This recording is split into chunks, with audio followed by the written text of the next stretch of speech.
Կոմիտաս վարդապետի սրբադասման հարցը նոր չէ, այդ հարցը տարբեր առիթներով եկեղեցու ժողովական, ատյանական կառույցներում բարձրացվել է։ Պարզապես եկավ ժամանակը, ինչպես որ Աստվածաշունչ Մատյանն է մեզ ուսուցանում, նաև Կոմիտաս վարդապետին սրբադասելու։ Կոմիտաս վարդապետն արդեն բավական ժամանակ ժողովրդի մտքում, սրտում և հոգում սրբադասված է։ Նա այնպիսի մի ժառանգություն թողեց մեզ, այնպիսի մի սուրբ գործ կատարեց, որով հայ ազգային ինքնությունը և նաև հայ հոգևոր ինքնությունը երաժշտության տեսքով վերհառնեց։ Եվ ահա նա եկավ համալրելու մեր եկեղեցու այն փաղանգը, այն բույլը, որ արդեն իսկ սրբադասված էր, թարգմանչած մեր վարդապետները, Սուրբ Մեսրոպ Մաշտոց, Սուրբ Դավիթ Անհաղթ, Սուրբ Գրիգոր Նարեկացի, Սուրբ Ներսես Շնորհալի, այսինքն այնպիսի անձեր, որոնք իրենց կյանքով և իրենց վաստակով մեր ազգային հոգևոր ինքնությանն ամրություն բերեցին, մեր ազգային հոգևոր ինքնությունը բյուրեղացրին և մեզ համար բացեցին հոգևոր այն ճանապարհը, որը տանում է դեպի հավիտենություն։ Եվ ահա Կոմիտաս վարդապետը այդ անձերից մեկն է, որպես եկեղեցական, որպես հայ մարդ, իր կյանքով և իր վաստակով արժանի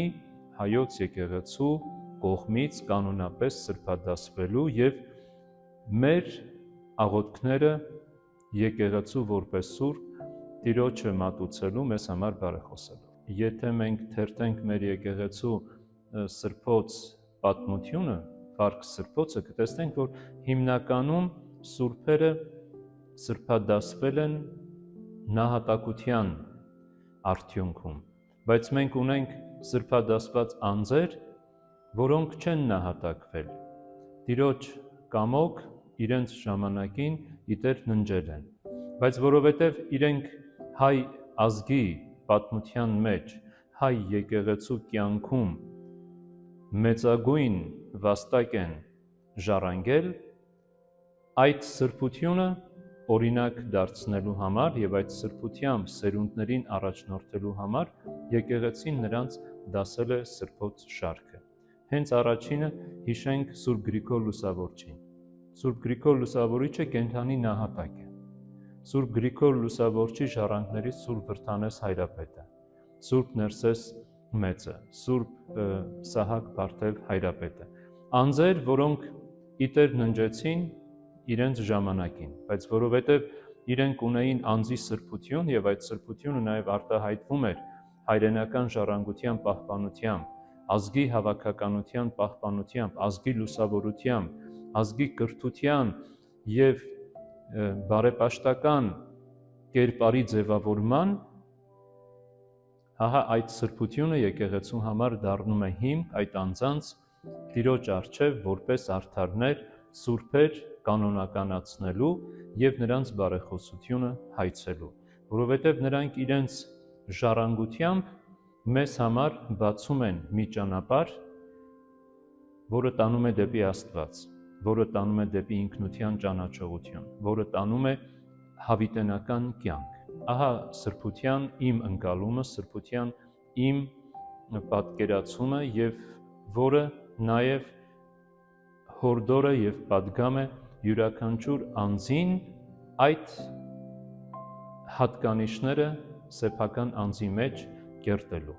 Այն, որ Կոմիտաս վարդապետն իր ողջ կյանքի ընթացքին հավատարիմ մնաց հայոց եկեղեցուն,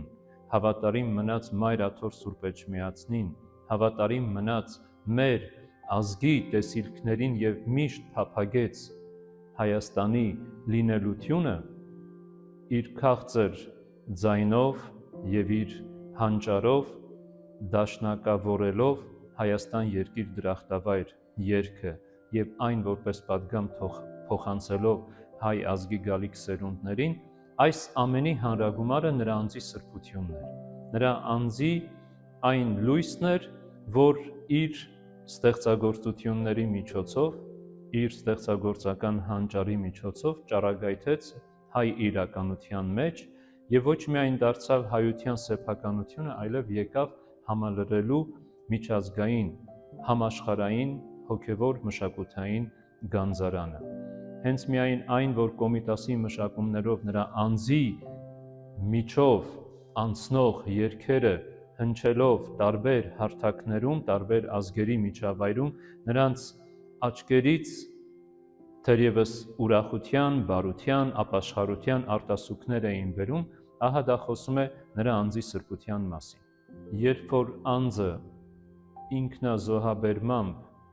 դառնում է լույս ազգի կրթության, ազգի մշակույթի, արվեստի ասպարեզում եւ այդ ամենը թևավորվում է ճշմարիտ, ուղղափառ եւ սուրբ հավատքով, դառնալով նաեւ եկեղեցու կենդանի անդամ, մասնակցելով եկեղեցու սուրբ խորհուրդներին եւ իրեն տրված աստվածային շնորհների, որ մենք դիտարկում ենք որպես մնասներ, շահարկումով եւ առատացնելով, ահա այս ամենը վկայություն են անձի սրբության եւ այս ամենը կարող են հիմք հանդիսանալ, որպեսզի եկեղեցին յուրաքանչյուր նման անձին դուրս բերի իր անդաստանից եւ դարձնի օրինակ մյուսների համար, մյուս հավատացյալների համար, թե որպես հավատքի բարի պատերազմի մղող եւ հաղթանակող անձ քաջալերության նպատակով եւ թե այս կամ այն ասպարեզում նման մեծ վաստակ թողնելով, ինչպես իր ժամանակին Սուրբ Գրիգորն Արեգացին, ինչպես իր ժամանակին Սուրբ Ներսես Շնորհալին եւ ինչպես իր ժամանակին Երանելի Կոմիտաս վարդապետը, որի ժառանգությանը հաղորդ դառնալով, ինչպես արդեն նշեցինք, ոչ միայն հայ մարդն է ազնվանում եւ սրբագործվում իր մտքով, իր հոգով, իր ներաշխարհով, այնպես էլ այդ ելևէջները օտարներին են հարազատ դառնում, քանի որ այդ մեղեդու, այդ երաժշտության միջոցով Աստված է, որ սկսում է խոսել մարդայակի հետ։ Մեր եկեղեցում ի սկզբանե սրբության լայն պատկերացում է եղել։ Մենք միայն արյամբ նահատակվածներին չենք սրբադասել, այլև սրբադասել ենք այն գործիչներին, հոգևոր այն առաջնորդներին, հոգևոր այն անձերին, լինեն աշխարհական թե հոգևորական, ովքեր մեծ ճգնություններով մեծագույն ժառանգություն եւ վաստակ են թողել մեր կյանքի տարբեր բնագավառներում, տարբեր ասպարեզներում։ Եվ ահա այդ ամենը, որ ծառայել է ազգի լուսավորությանը, այդ ամենը, որ ծառայել է ազգի հոգեմտավոր կրթությանը, այդ ամենը նպաստել է ազգի հարատևությանը եւ հայրենիքի հավիտենությանը, եկեղեցին շատ նրբորեն, շատ զգուշորեն, չափազանց իմաստությամբ այդպիսի անձանց դուրս է բերել իր միջից եւ հավելել է սրբոց բույլերի մեջ, որպեսզի նրանք ոչ միայն հոգևոր աստվածաբանական իմաստով եկեղեցու համար բարեխոս լինեն, այլև նաև կենդանի օրինակ լինեն հավատքի բարի պատերազմ մղողներիս, այսինքն ողջ հավատացյալներին, ոչ միայն սխրագործություններ գործել հոգևոր կյանքում, այլև հոգևոր կյանքի այդ սխրագործությունը դարձնել ուժ եւ զորություն յուրաքանչյուրն իր բնագավառում, կյանքի իր ոլորտում, որտեղ որ ինքը ապրում եւ գործում է, այդ հոգևոր որակները նաև այնտեղ դրսևորելու։ Քանի որ սրբությունը ոչ միայն հոգևոր ընկալում է, այլ սրբությունը նաև պետք է դառնա շոշափելի կյանքի որակներով, կյանքում գործվող բարի եւ արդար գործերով։ Հայոց եկեղեցին սրբադասման յուրօրինակ մի գործընթաց է ունեցել թերևս դարեր շարունակ։ Եվ նույն գործընթացը տարբեր եկեղեցիներում տարբեր կերպ է դրսևորվել։ Երևի նաև այս ամենին նպաստել է այն ոչ հանդարտ եւ խաղաղ միջավայրը, որտեղ ապրել է եւ գործել մեր եկեղեցին եւ մեր ազգը։ Շատ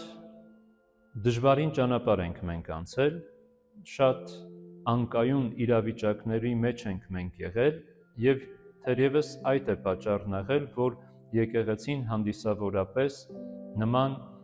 վճիռներ չի կայացրել, բայց եկեղեցին միշտ էլ իր մեջ այդ լույսը տեսել է տարբեր անձերի, անհատների եւ ոչ թե մոռացել է նրանց սրբադասելու առումով, այլև նրանց հիշել է եկեղեցու մեկ այլ ծիսական մատյանի միջոցով։ Հայսմավուրքների մեջ ունենք բազմաթիվ սուրբեր, որոնք եկեղեցուն տոնելի սուրբեր չեն, տոն չունեն, բայց նրանք հիշվում են ամեն օր ընթերցվելով նրանց վարքը եւ կամ վկայաբանությունը։ Եվ բնականաբար հասունացավ այդ պահը, որ եկեղեցին անդրադառնա այդ անձերին, այդ խմբերին եւ նրանց դասի իր տոնելի սուրբերի շարքը։ Եվ այդ հնարավորությունը եկեղեցին ունեցավ 2015 թվականին, երբ Մայր Աթոր Սուրբ Էջմիածնում հայոց ցեղասպանության նահատակները Վասն Հիսուսի եւ Վասն Հայրենյաց հավաքական կերպով սրբադասվեցին։ Բայց մինչ այդ, եթե մենք թերթենք մեր եկեղեցու պատմության այդ էջերը, կտեսնենք, որ տարբեր ժամանակներում այդ մտածումը եղել է անհատների հավատքի վկայության մեջ այդ անձերին եկեղեցու սուրբերի շարքը դասելու։ Եվ ինչպես նշեցի, հավանաբար ժամանակները բարենպաստ չեն եղել, որպեսզի եկեղեցին բազմապիսի խնդիրների մեջ անդրադառնա նաև սրբադասման հարցին։ Եվ փառք Աստծո,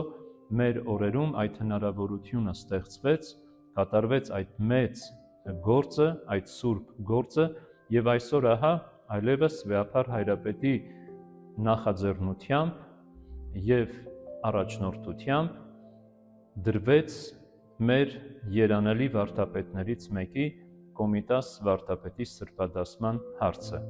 Մենք վստահ ենք, որ ժամանակի ընթացքին հայոց եկեղեցու սուրբերի շարքը նորանոր անուններով կհամալրվի, ովքեր իրապես իրենց ժամանակին եղել են հավատքի վկաներ, թե իրենց կյանքով եւ թե նաեւ իրենց գործով, ինչպես այս վերջին դեպքում Կոմիտաս վարդապետի, որ իր կյանքով դարձավ ազգի համար ճգնող մի հոգի եւ իր վաստակով դարձավ ազգին վերածնունդ պարգևող մի հաղթական անձի։